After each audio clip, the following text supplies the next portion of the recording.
మరి విఘ్నేశ్వరుడు పార్వతీదేవి యొక్క కుమారుడు కనుక శ్రీ మహావిష్ణువుకి మేనల్లుడు అవుతాడు. మేనమామల ముద్దు మేలైన ముద్దు.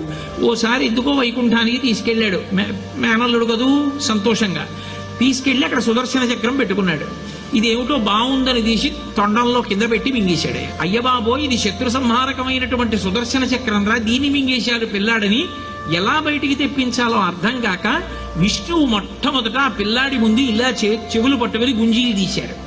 గుంజీలు తీస్తే మామయ్య అదేమిటి అంత విచిత్రంగా కిందకి మీదకి ఊగుతున్నామని పడిపడి పకపకా నవ్వాడు. ఆ నవ్వడంలో పొలమారి లోపల ఉన్న సుదర్శన చక్రాన్ని పైకి కక్కాడు. పైకి కక్కడానికి విష్ణువుకి సాధనంగా ఆనాడు గుంజీలు తీశాడు కనుక ఎవరు గుంజీలు తీస్తారో వాళ్ళని చూసి సంతోషించి అనుగ్రహిస్తూ ఉంటాడు. ఇప్పటికీ మీరు పాండిచేరి వెడితే పాండిచేరి రోడ్డు అంతా కూడా గుంజీలు తీస్తూనే కనపడతారు మీకు. విఘ్నేశ్వరుడి యొక్క పూజ అంత తేలిక.